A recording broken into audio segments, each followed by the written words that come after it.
नमस्कार।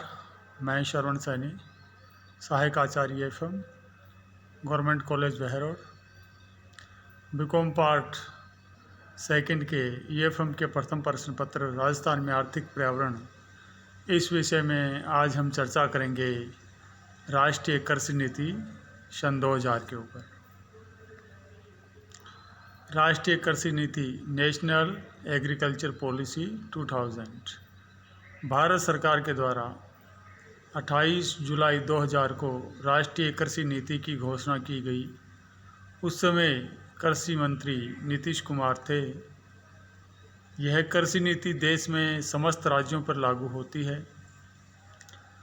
इसके उद्देश्य हैं अगले 5 साल में यानी सन 2005 तक कृषि में वृद्धि दर को 4% करना।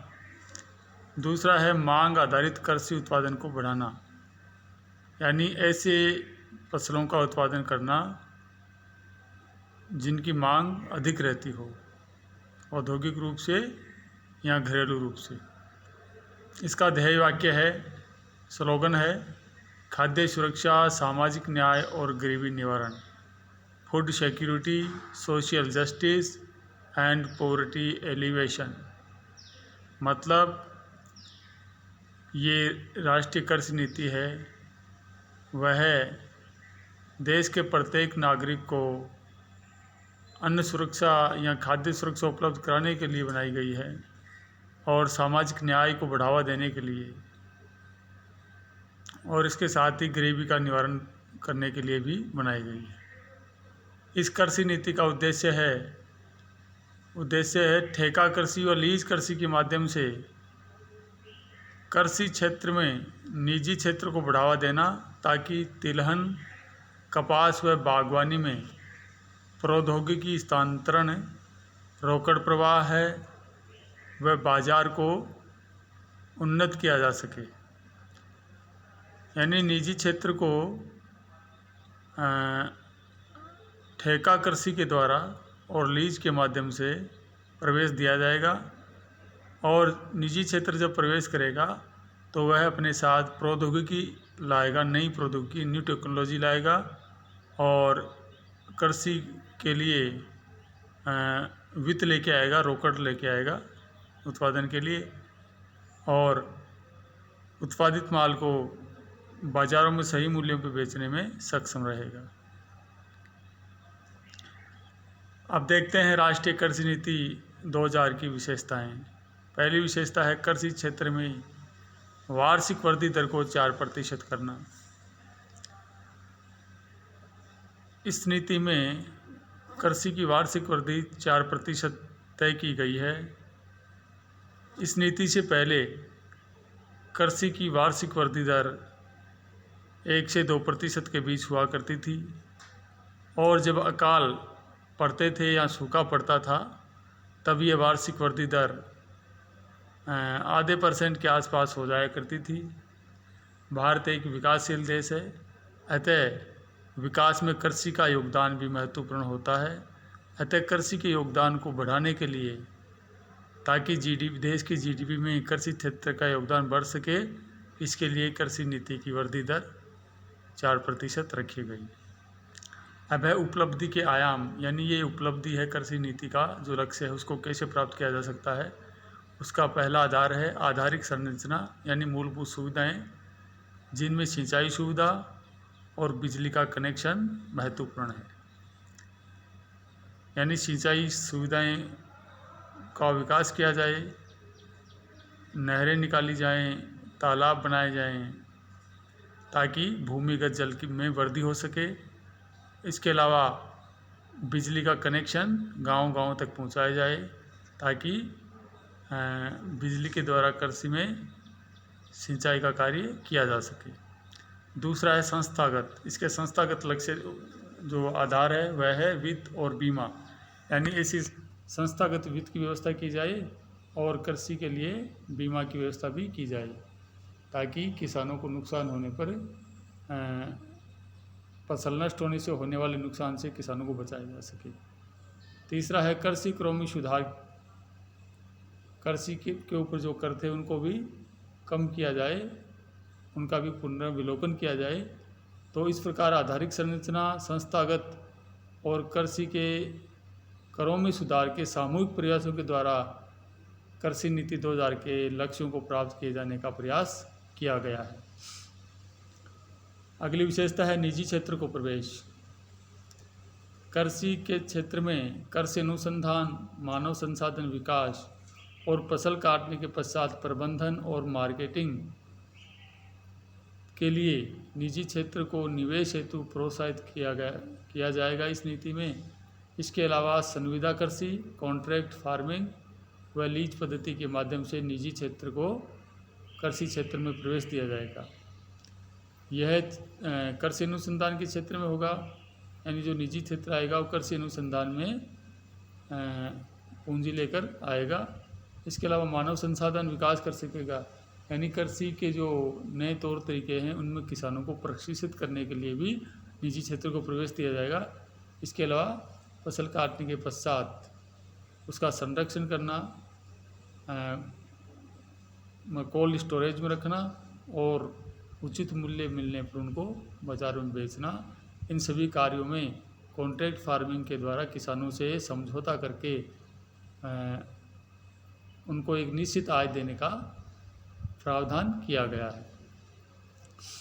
अब है विशेषता, किस बात पर विशेष बल दिया गया है। फोकस्ड ऑफ द पॉलिसी, किस बात पे, साधनों, प्रौद्योगिकी और साख के द्वारा साख का किसानों के हित में भरपूर प्रयोग किया जाएगा।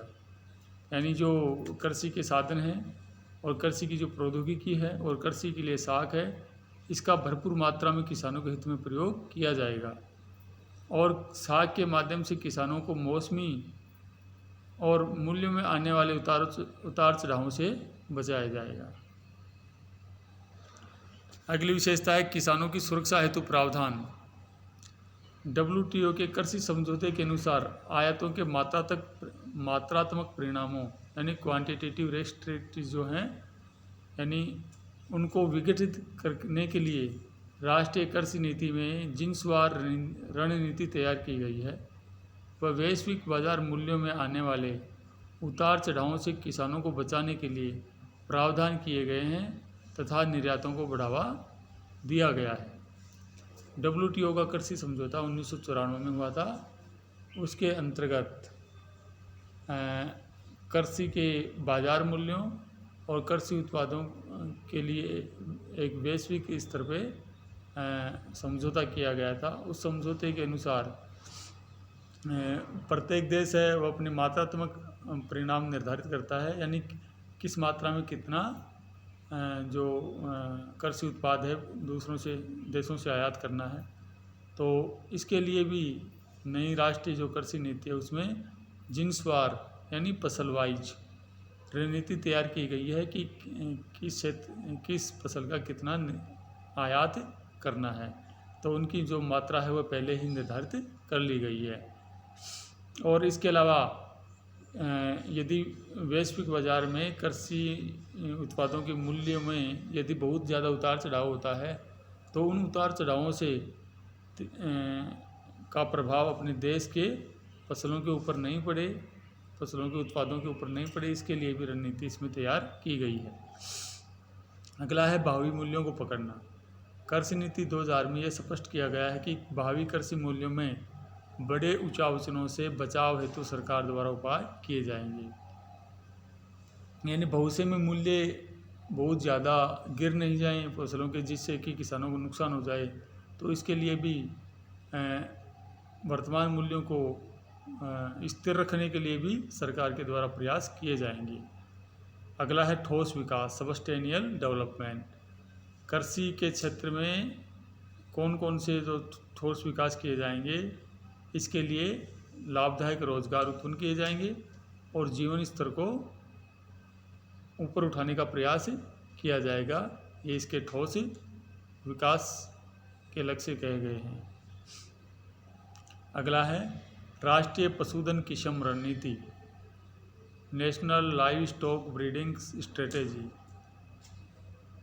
पशुपालन है वह कृषि की सहायक क्रिया है।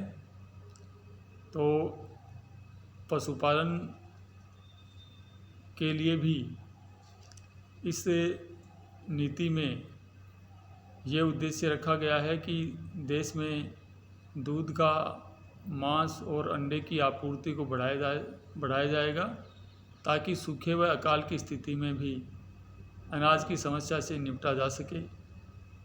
इसके लिए पशुओं के किस्म के ऊपर ध्यान देना होगा। इसके लिए कृत्रिम गर्भाधान के द्वारा पशुओं की किस्म का सुधार करने पर विचार किया जाएगा। अगली विशेषता है कृषि की सहायक क्रियाओं को वरीयता दी जाएगी। कृषि की सहायक क्रियाएं हैं पशुपालन, बागवानी, मुर्गी पालन, मछली पालन, डेयरी, मधुमक्खी पालन आदि। तो इन सभी कृषि की सहायक क्रियाओं को बढ़ावा इस नीति में दिया गया है, ताकि जो वार्षिक वृद्धि दर है कृषि क्षेत्र में 4% उसको प्राप्त किया जा सके, क्योंकि सहायक क्रियाएं भी कृषि क्षेत्र में शामिल की जाती हैं। अगला है पौध की किस्म संरक्षण। इसको कानूनी आधार प्रदान कर दिया गया है। यदि अनुसंधान के द्वारा यदि कोई फसल की नई किस्म विकसित की जाती है जो कि अधिक उत्पादन देने वाली हो, तो उसका अनुसंधान करने वाली संस्था के द्वारा उसका पेटेंट कराया जा सकेगा। अगली विशेषता है उच्च उत्पादकता की किस्मों को अधिक वरीयता दी जाएगी, यानी जो हाई वैरायटी वाली उन किस्मों को वरीयता दी जाएगी। तो किसी क्षेत्र विशेष में अनाज का अच्छी किस्म पैदा होती है और किसी क्षेत्र में पशुधन है वो बहुत अच्छे वैरायटी वाला है, या किसी क्षेत्र में मछली का जो उत्पादन होता है वह भी अधिक वैरायटी वाला होता है, तो उन क्षेत्रों में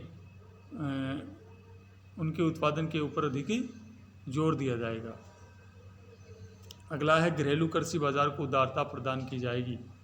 जो घरेलू कृषि बाजार है उसमें उदारता रखी जाएगी, यानी कि जो कृषि उत्पाद हैं उसको पूरे देश में कहीं भी ले जाकर बेचा जा सकेगा, यानी पूरा जो अपना राष्ट्र है वह कृषि उत्पादों का बाजार बना रहेगा, यानी किसी भी क्षेत्र के कृषि उत्पाद को देश के अन्य भाग में ले जाकर बेचा जा सकेगा, यानी बाजार की उदारता उसको प्रदान की जाएगी। अगली विशेषता है वस्तुओं की निःशुल्क आवाजाही, फ्री मूवमेंट ऑफ कमोडिटीज़, यानी जो कृषि उत्पाद हैं उनकी देश भर में आवाजाही पर कोई रोक नहीं लगेगी।